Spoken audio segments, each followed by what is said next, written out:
"Sign here, it's already done," my brother said, sliding receipts across the table as strangers loaded furniture outside. I stared at empty walls and realized everything was gone. Then my phone rang.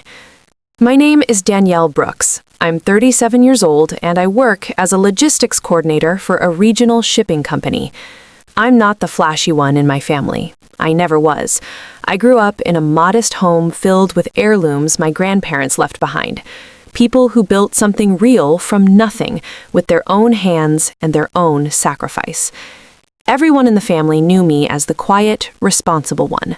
When relatives disappeared at tax time or ignored the bills, I showed up. I handled the paperwork, I made the calls.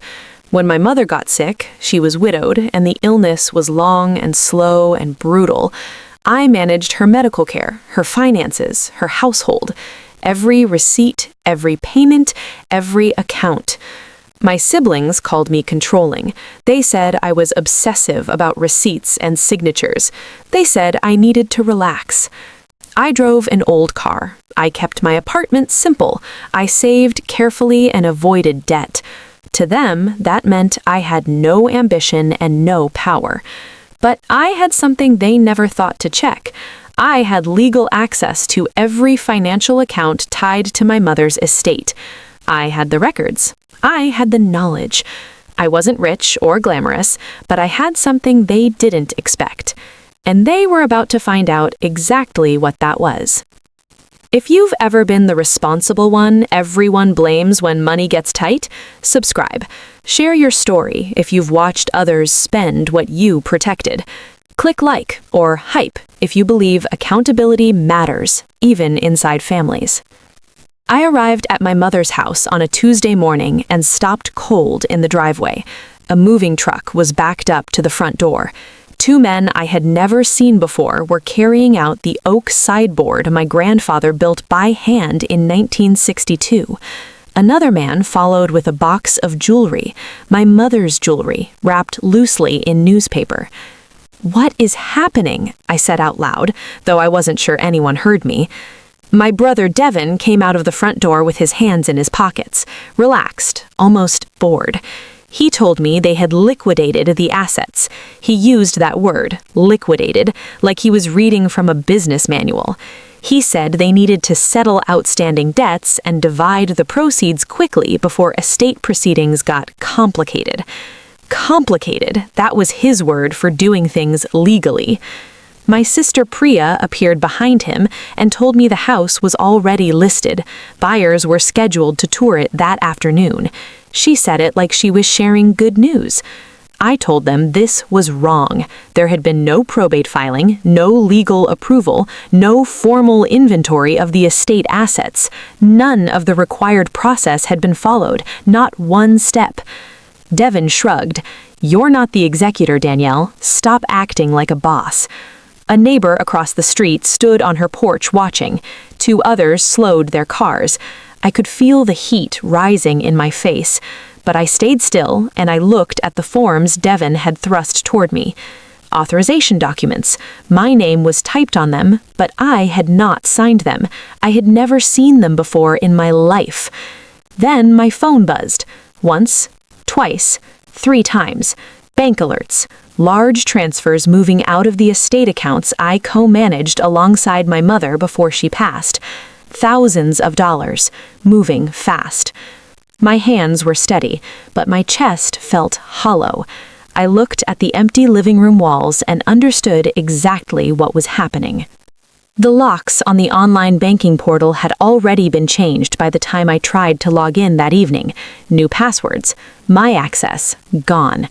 The family group chat was moving fast. Someone wrote that I was obsessing over pennies again. Someone else sent a laughing emoji.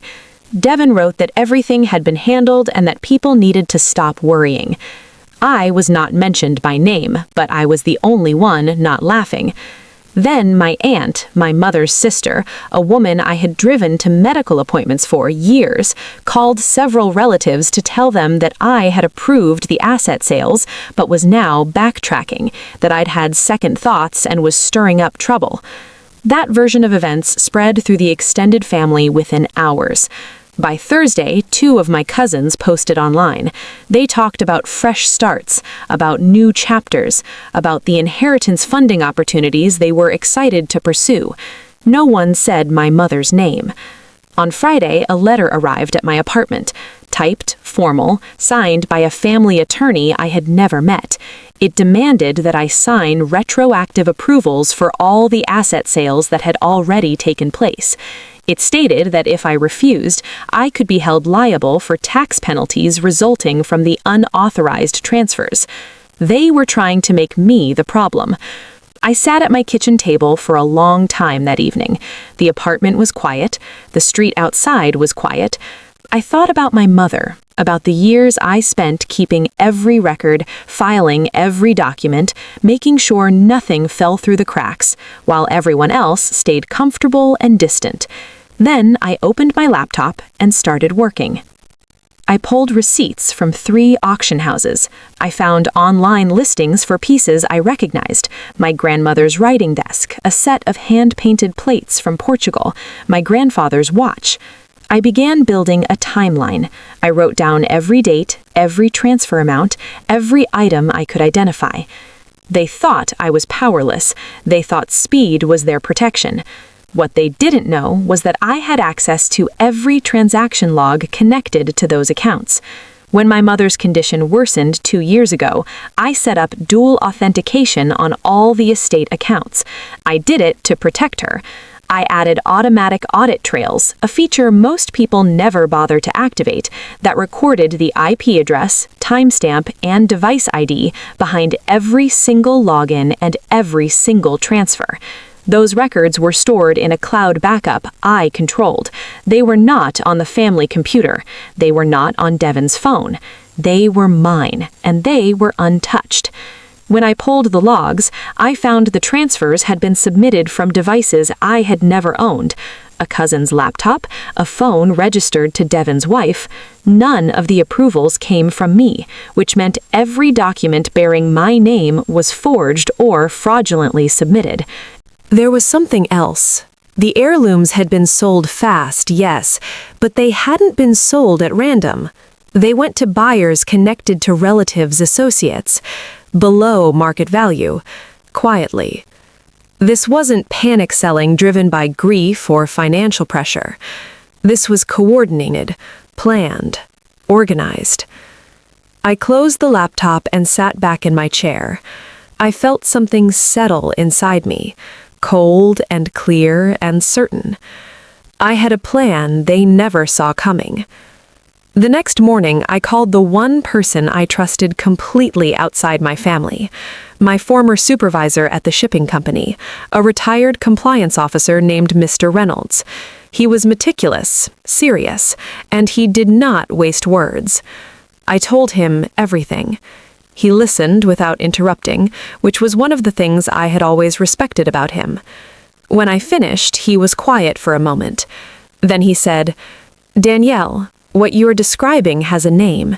It's called financial exploitation of an estate, and what you have in those logs is evidence." He walked me through the process. He explained how to file a fraud report with the bank's compliance department. He helped me understand how to request a formal transaction reversal investigation. He explained which documents I needed to present and in what order. I filed the reports that same week. Meanwhile, my family grew louder and more confident. Devon bought a new truck. He mentioned it publicly, told people he'd used his share. Priya booked a trip. Cousins made plans. They moved quickly, the way people do when they believe they've already won. I said nothing publicly. I didn't respond to the group chat. I didn't call anyone. I let them feel comfortable. The bank, however, was not comfortable. The audit trail I submitted triggered an internal review. The transfer patterns were flagged: unusual velocity, unfamiliar devices, amounts inconsistent with documented estate value. The fraud department opened a formal case. And 2 weeks before the real estate closing on my mother's house was set to finalize, everything came to a stop. The meeting was held at the bank's regional office, in a room that smelled like carpet cleaner and recycled air. A long table, fluorescent lights. A fraud investigator sat at one end with a binder thick enough to stop a door. Devin and Priya were there, along with the family's attorney. And I was there. I set my folder on the table and did not say anything until it was my turn. The bank investigator walked through the findings first. Transfers initiated from devices not registered to me. Timestamps that placed the approvals during hours I was documented to be elsewhere. Forged authorization forms cross-referenced against my actual signature on file. Then, I presented the audit logs. Device records, IP addresses, timestamps, a complete chain of custody for every transaction, and alongside that, the auction records showing assets from the estate sold at prices 30 to 40% below fair market value, to buyers with documented ties to family members in that room. Devin said it was a family agreement. He said everyone knew. He said it was informal but understood. The investigator asked him to produce a single signed document showing my consent. He couldn't. "You didn't divide an estate," I said. My voice was calm, not loud, not shaking. "You emptied it." No one responded. The bank declared the transfers unauthorized and initiated reversal procedures immediately. Funds that had already moved were frozen. The sale proceeds were clawed back into a supervised account. The real estate closing was halted due to a title dispute flagged by the investigation. Devin sat very still. Priya stared at the table.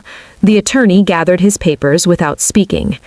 Everything they had already spent or committed was a liability attached to money they no longer legally controlled. The bank reversal moved quickly once the fraud finding was formalized. Major transfers were recovered and returned to the estate account. The court was notified, and within weeks, a judge placed the estate under formal supervision. I was appointed temporary administrator, which meant every decision about the remaining assets now required my signature, a real one. The house sale was canceled. The remaining pieces of furniture and jewelry that hadn't been resold yet were recovered and cataloged. Several relatives received formal repayment demands. Others were contacted by investigators asking questions they clearly hadn't prepared to answer. The family fractured. Devin blamed Priya. Priya blamed the cousins. The cousins went quiet. I went back to my mother's house, what remained of it, and I started the work of putting it right. Piece by piece, record by record. I thought about my mother a lot during those weeks, about her patience and her quiet strength, about the life she and my grandparents built, carefully, over decades. They thought speed would erase the truth, I said to myself one afternoon, standing in the living room.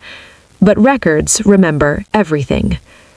If your family ever rushed to sell assets or pressured you to approve financial decisions, you already know how powerless that moment feels. Like the ground shifted and no one told you.